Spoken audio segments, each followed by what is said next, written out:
Claire Castro mamumuti ang itim mong budhi. Oo, kakaisip dyan sa mga nagawa ni Pangulong Duterte. Ngayon, ikaw bilang isang spokesperson, dapat ikaw ay nakakapag-propagate na. Maganda na dapat na i-convince mo yung mga Pilipino na magaling itong presidente mo. Eh bakit bumabagsak yung trust rating? Claire, nandiyan ka na. Ibig sabihin, hindi ka epektibo. Magaling ka lang mang-asar. Pero wala kang walang respeto sa iyo tao at wala na rin respeto ang tao diyan sa presidente yung pinagtatanggol mo. Tuloy mo, Master Judea. Ako naman, Boss Dino, yung rating, yung bagong ngayon, yung bagong survey ratings, ay yan ay expected naman natin yan. Mula umpisa pa rin naman, sa botohan pa nga lang, lamang na si VP Sara Duterte. At mula nang maupo sila, laging mas mataas ang rating, approval, trust rating ni Vice President Sara Duterte. Alam naman natin yan. Sinabi na ni PR Addy mismo yan, na weak nga talaga ito. So ito na po ang refleksyon ng mga sinasabi ni Pangulong Duterte na may bagahe, may ganito, ganyan. Yan na po ang refleksyon yan. 25 yung approval, 25 yung trust rating. Aba, 50-50. Pag pinagsama mo, 50-50 na ang administrasyon ito. Ibig sabihin, yung mga tao, nananawagan na nga na bumaba yan. Alam nyo sa ibang bansa, makapagsalita lang sila ng laban sa gobyerno or ikinairita ng taong bayan, nagre-resign sila. Dito, yung mga politiko, pinapaalis na, ayaw pa rin talaga umalis, makakapal talaga yung muka. Ito ay justification ito na si Marcos Jr. ay talagang ayaw na ng sambayan ng Pilipino dahil imbis na tumaas ang kanyang mga ratings ay bumababa. So anong ibig sabihin nito? Mas pinagkakatiwalaan pa ng mga Pilipino si VP Sara Duterte kaysa sa kanya. So di ba napakasakit sa kalooban yan, mga kababayan? Mas pinagkakatiwalaan pa si Cheese. Mas pinagkakatiwalaan pa si Cheese Escudero dahil mas mataas pa yung ni Cheese Escudero, 39%, di ba? So now, kung ako sa iyo, medyo magbalot-balot ka na kasi ibig sabihin yan, talagang alam na ng taong bayan. Alam ng taong bayan na wala naman talaga kang ginagawa, wala naman kaming nararamdaman sa inyo, maliban doon sa pang-uulol na sa mga Pilipino ni Claire Castro na kung ano-anong kasinungalingan ang pinagsasabi. Oy, Claire Castro, imbis na purihin mo o ilatag mo yung mga nagagawa ng amo mo, isinisisi mo sa nagdaang administrasyon. Bakit? Wala bang nagagawa ang amo mo? Imbis na... Si Pangulong Duterte hindi nanisi yan ever, Yes. Si Pangulong Duterte kahit kailan hindi nanisi yan, hindi niyan sinisi yung Aquino administration. Nandito na tayo Tayo na may hawak na manibela. Tayo na magpaandar. Diba? Kayo dahil wala kayo nagagawa, sinisisi nyo doon sa iba. So ngayon, bakit? Nasasaktan ba kayo?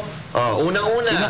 Pinakulong nyo na, sinisisi nyo. Sobra naman kayo. Unang-una, kagutuman. Hindi ba nagugutom mga Pilipino? Base sa latest survey, ang daming gutom na Pilipino. Kriminalidad. Kriminalidad. Kumusta naman? Nakikita natin dyan. Baka magalit si Marvin. Dito totoo yun. Baka magalit si Marvin. Sabi ni tawag dito, ni Claire Castro. Hindi totoo? Oo, mataas daw yung nakarecover na daw tayo mula sa kagutuman. Sabi ng Dim Sum Daily. Dim Sum Daily.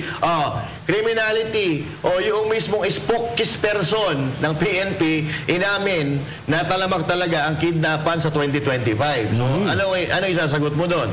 Justice. May inamin din Umamin. At least kahit pa paano umamin ngayon. Sobrang sinungaling yan. Umamin. Ibig sabihin, hindi na nila maitago. Hindi na. Ganun kalala yun pag hindi na nila kaya itago. Pinagtatawa ng puro haha Puro haha yung mga comment doon sa nila. Pero ito lastly, justice sa Pilipinas. Pero hustisya po ba tayo? Mismo si Pastor Apollo Sigibuloy, di binigyan ng hustisya.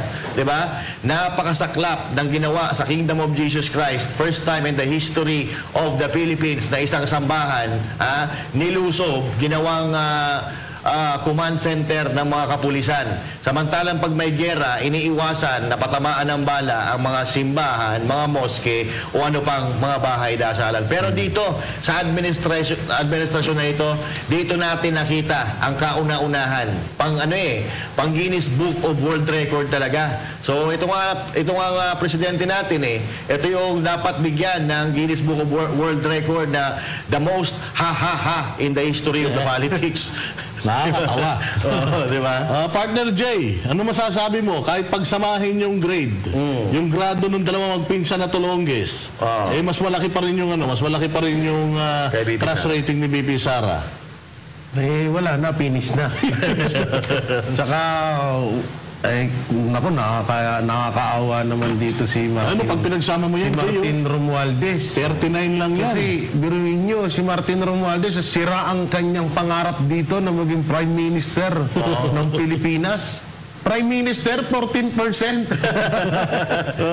nga. Taki mo lahat ng Dito ayuda, yun, no? Tingnan mo lahat ng Jay, lahat ng mga congressman, salamat kay Speaker. Salamat kay Speaker. Kung hindi dahil kay Speaker, walang AI. Wala yan. Tingnan mo, ilang percent? Ilang percent? 14? Ay, lako po. Parang Valentine's Day lang Hindi, kasi ito yan ito nga yung kasabihan. Kaya nga tama yung sinabi ni Pangulong Duterte na pag binigyan kayo ng ayuda, tanggapin nyo dahil ating yan, pera natin yan. Pero wag nyo silang ibuboto. So sa madaling salita, kung ang Pilipino kasi is gising na sa katotohanan na sige, akala nyo magagamit nyo kami, akala nyo porket tumatanggap kami ng ayuda, kayo iboboto namin. Hindi.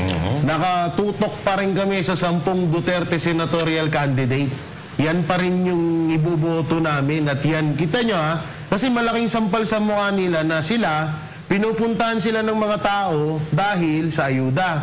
Hindi katulad nitong Duterte senatorial candidate na pinupuntahan sila dahil sa gusto nilang mga marinig ng mga plataforma ng mga kandidatong to.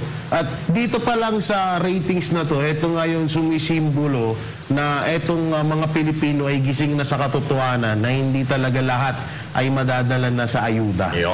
Kasi walang problema yan. Tanggapin niyo yung mga ayuda na yan. Pera, tanggapin niyo lahat yan. Pero sa Mayo, sa 12, doon natin ipakita sa kanila ang pamamagitan ng isang people's power na para maghalal sa 10 Duterte senatorial candidate. Tama, paalala muna sa Comelec, Comelec. Nakita nyo naman yung number na yan. Pagka lumabas sa tawas, ibang mga kandidato nanalo. Naku, sisingin din ng taong bayan. Parang yan, ang napansin ko lang dito is, 'di ba, ang nakapaloob sa correct me if I'm wrong ang nakapaloob sa impeachment, pag wala nang tiwala yung tao sa iyo, dapat ka nang i-impeach. 'Di ba? 61% yung kay BP Sara, kay Marcos 25. So sino dapat ang i-impeach? Bakit diba? yung pinakamataas, yun ang ini-impeach, Yun ang nakakapagtaka. Di ba dapat kung walang tiwala sa iyo ang mga tao, doon na pumapasok yung impeachment. Ba't nila ini-impeach si BP Sara kung 61%, kung ganyan kataas? Observasyon niya. Ito naman, si Marcos, ito dapat ang i-impeach nyo kasi laglag na yan Magsak na nga Ayaw ng tao yung disapproval, more than 50%. Diba? Tsaka puro kayo bagong Pilipinas, wala ka naman kayong nagagawang bago. Ano nangyayari sa inyo? Tsaka ito pa. Hindi, baka gusto nila magbago na. Magbago na. Magbago ng pwesto.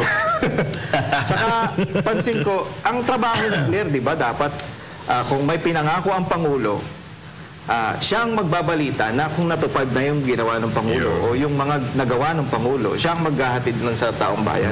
Pero ang nangyayari sa kanya, hindi dapat siya yung dapat panira secretary siya Attack dog talaga ang nangyayari. Ang taas ng trust rating ni BBM bago siya maging bago siya biglang bumagsak naging spoke siya, biglang bumagsak. Tanda ko pa nun, 44%. 44%. Mo yan, Claire. Focus sa'yo. Magkusa ka na, Claire. Oo nga Magkusa ka ng lumayas. Tapos, ang ugali kasi ng masasabi natin, di ba, sisi ng sisi o turo ng turo dun sa mga nakaraang administrasyon o sabihin na natin sa isang tao, kung turo ka ng turo, insecure ka.